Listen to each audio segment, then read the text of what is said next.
رسول خدا نے حضرت حمزہ کے لیے ماتم کیا۔ کیوں کیا؟ کیونکہ حضرت حمزہ کی جو شہادت ہوئی تھی بہت دردناک تھی۔ بسم اللہ الرحمن الرحیم۔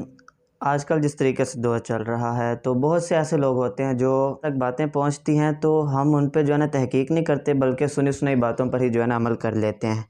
مثال کے طور پر جیسے محرم الحرام آیا تو بہت سے لوگوں کو جو ہے نا یہ تو پتہ ہوتا ہے کہ ایک ایسا بھی مذہب ہے جو عزاداری کرتا ہے، لیکن کبھی بھی انہوں نے ان پہ انگلی نہیں اٹھائی ہوتی۔ لیکن کچھ لوگ ایسے ہوتے ہیں کہ جب وہ باتیں کرنا شروع کر دیتے ہیں کہ یہ عزاداری کیوں کرتے ہیں، ماتم کیوں کرتے ہیں، جبکہ زندہ و جاوید کا ماتم تو نہیں کرنا چاہیے، تو وہ ان کو دیکھ کے وہ بھی باتیں کرنا شروع کر دیتے ہیں۔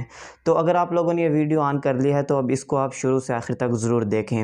اب میں بتاتا ہوں کہ اب میں آپ کو جو بات بتانے جا رہا ہوں اس کے بعد اگر آپ لوگوں کو پھر بھی لگتا ہے کہ واقعاً ماتم نہیں کرنا چاہیے تو پھر ٹھیک ہے، لیکن اگر آپ لوگوں کو لگتا ہے کہ ہاں یہ بات ٹھیک ہے تو اس کے بعد کم سے کم آپ لوگ ماتم نہ کریں، لیکن دوسرا جو مذہب ماتم کر رہا ہوتا ہے، نیاز دے رہا ہے، عزاداری کر رہا ہے، تو اس پہ انگلی نہ اٹھائیں۔ تو یہ بات تھوڑی سی ڈیفرنٹ سٹائل سے ہوگی، تو آپ لوگ پھر پوری ضرور سنیے گا۔ اچھا، بات ہم شروع کرتے ہیں کہ ایک رسول خدا کی بات شروع کرتے ہیں کہ یہ اس وقت ہمارے لیے اسوہ حسنہ، ہمارے لیڈر ہیں۔ ان کی رحلت کے بعد ان کے جب نائبین کا سلسلہ شروع ہوتا ہے تو وہ امام حسین علیہ السلام تک پہنچتا ہے۔ ایک طرف امام حسین علیہ السلام اس وقت مسلمانوں کے لیڈر ہیں، جبکہ ان کے مقابلے میں بھی ایک ایسا شخص آ چکا ہے کہ جو نہ کبھی جس نے نماز پڑھی ہے، جبکہ شراب پیتا ہے، زنا کرتا ہے، اسلام سے بہت دور ہے۔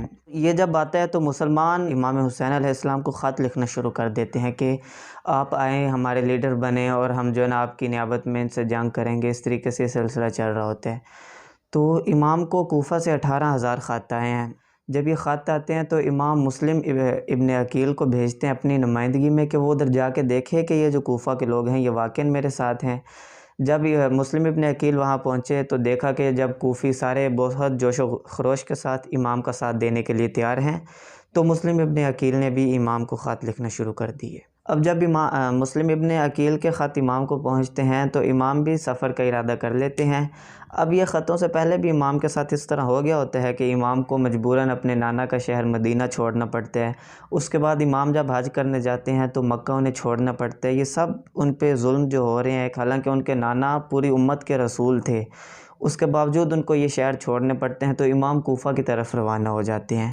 اب جب ایک جگہ پہ پہنچتے ہیں کہ انہیں اطلاع ملتی ہے کہ جو کوفہ والے تھے وہ سب ان پہ ابن زیاد جو ادھر وہاں لیڈر تھا اس نے جو ہے نا پریشر ڈالا اور مسلم ابن عقیل کو شہید کر دیا گیا، اور اس کے بعد کوفہ والے جو ہیں وہ ہٹنا شروع ہو جاتے ہیں۔ اب کیا ہوتا ہے کہ امام جب کربلا پہنچے تو امام کا راستہ کربلا میں روک لیا جاتا ہے۔ ہوتا ہے کہ 2 محرم کو کربلا پہنچے، اس کے بعد 9 محرم تک جو واقعات ہوتے ہیں وہ سب بھی آپ کو معلوم ہے۔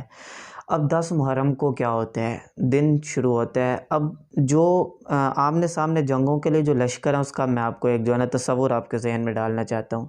امام کے جو لشکر کی تعداد ہے تقریباً 100 ہوں گے، میں جو ہے نا 100 ہوں گے، تقریباً 100، جبکہ اس کے مقابلے میں یہ نہیں کہتا لاکھوں میں ہے، لیکن یہ میں کہوں گا کہ ہزاروں میں جو ہے نا لشکر ہے ان کے مقابلے میں، جبکہ کوفہ والے بھی بہت سے آئے ہوئے تھے جنہوں نے امام کو باقاعدہ لیٹر لکھے تھے۔ اب ایک عجیب سی مثال ہے کہ اب یہ سٹیڈیم آپ لوگوں نے دیکھا ہوگا کبھی جب میچ ہونا تو یہ جو سٹیڈیم ہوتے ہیں نا، تو اس سٹیڈیم میں جب اندر گراؤنڈ میں ٹیمیں آ جاتی ہیں، 2 ٹیمیں مثال کے طور پر آئی ہیں، ان کے ساتھ بچے ہوتے ہیں، ان کے کوچ اور امپائر وغیرہ ہوں، تو وہ کتنے بندے بن جاتے ہیں؟ 40-50 تو گراؤنڈ کے اندر بن جاتے ہوں گے۔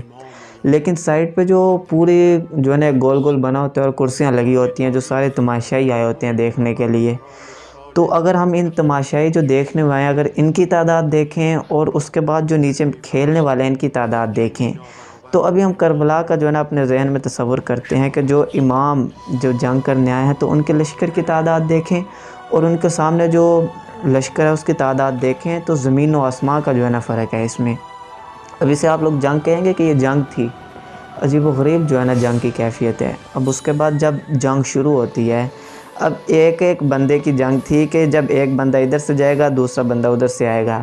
اب جنگ میں کیا ہوتا ہے کہ ایک بندہ جب ادھر سے آتا ہے تو وہ ان کے پتہ نہیں سینکڑوں بندوں پر بھاری ہوتا ہے، تو جب نہیں سنبھالا جا رہا ہوتا تو وہ کتنے زیادہ بندے آ جاتے ہیں اور جنگ کرنا شروع کر دیتے ہیں۔ اس طریقے سے جو امام حسین کے لشکر کے جو ان کے ساتھی ہوتے ہیں ان کو شہید کرنا شروع کر دیتے ہیں۔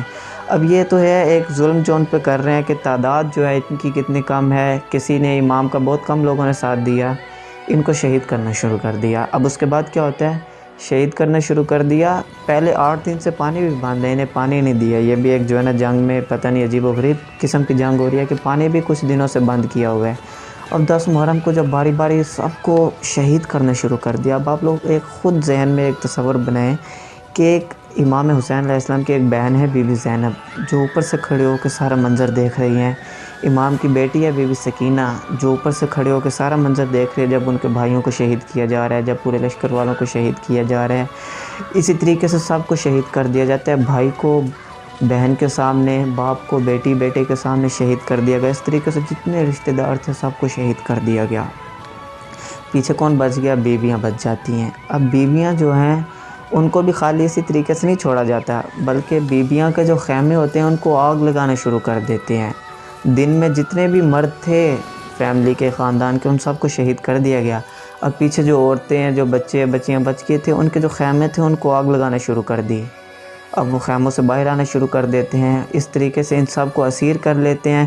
اور بہت ہی عجیب و غریب منظر ہوگا کہ جب امام حسین علیہ السلام کا لاشا نیچے پڑا ہوا، مولا عباس کا لاشا نیچے پڑا ہوا، اور ساری بہنیں مائیں اوپر سے اس طریقے سے گزر رہی ہوں گی کہ ایک وقت ایسا آتا ہے کہ جب بی بی زینب اونٹ کے اوپر سے جو ہے نا امام کے لاشے پہ گر جاتے ہیں اور گریہ شروع کر دیتے ہیں، جبکہ ان کو آ کے پکڑا جاتا ہے اور دوبارہ ادھر سے اسی طرح اسیر کر کے لے جاتے ہیں۔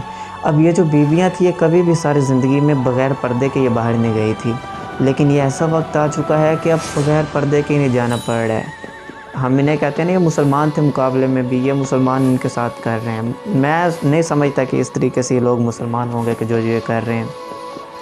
بیویوں کو اب لے جایا گیا، یزید کے دربار میں لے جاتے ہیں، جہاں رسول خدا کی نواسی کو بغیر چادر کے سب کے درمیان کھڑا کیا جاتا ہے۔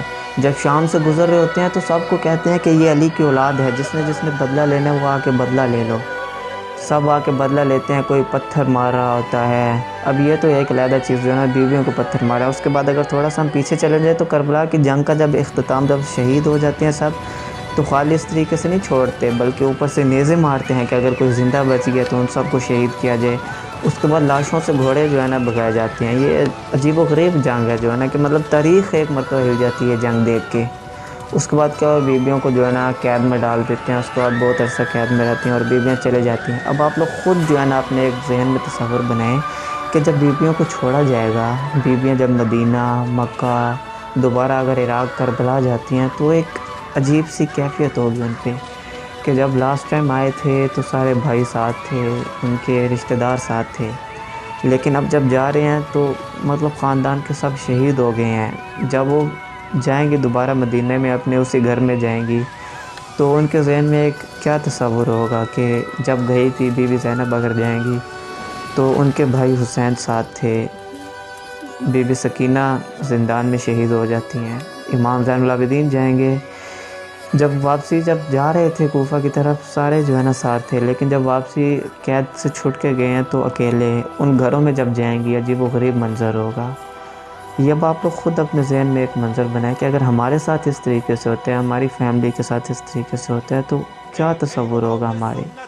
ابھی ہم جیسے شہداء کی یاد مناتے ہیں نا، تاکہ شہداء نے جو ہمارے لیے قربانیاں دی اس کو ہم یاد رکھ سکیں، تو ایک شیعہ مذہب ہے جو کہ یہ کربلا کی قربانی کی یاد اس لیے مناتے ہیں، ماتم جو کرتے ہیں وہ اس لیے کرتے ہیں کہ اگر مسلمان ان قربانیوں کو بھی بھول جاتے، اگر یہ جو اسلام کے لیے اتنی بڑی قربانی دی، اگر اس قربانی کو بھی بھول جاتے تو اسلام کبھی بھی نہ بچ پاتا۔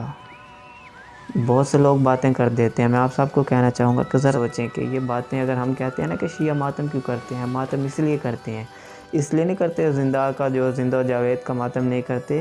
اب حضرت یعقوب کتنی دیر اپنے حضرت یوسف کے لیے جو ہے نا انہوں نے سینہ پیٹا، کتنا ماتم کرتے رہے، کتنا گریہ کرتے رہے، حالانکہ حضرت یعقوب کو پتہ تھا کہ حضرت یوسف زندہ ہیں۔ حضرت آدم نے حوا کے لیے سینہ پیٹا ہے۔ رسول خدا نے حضرت حمزہ کے لیے ماتم کیا، کیوں کیا؟ کیونکہ حضرت حمزہ کی جو شہادت ہوئی تھی بہت دردناک تھی۔ اب یہ پورا ایک کربلا کا ماڈل اگر ہم اپنے سامنے رکھتے ہیں تو یہ اس سے زیادہ دردناک ہے۔ میرے خیال میں تاریخ میں ایسا اتنا دردناک واقعہ کہیں بھی نہیں رونما ہوا ہوگا۔ تو اب آپ لوگ خود بتائیں کہ اگر ایک شیعہ ماتم کرتا ہے، کیوں کرتے ہیں؟ کیونکہ جو ظلم ہوئے ان کے بڑوں پر، اس وجہ سے ماتم کرتے ہیں۔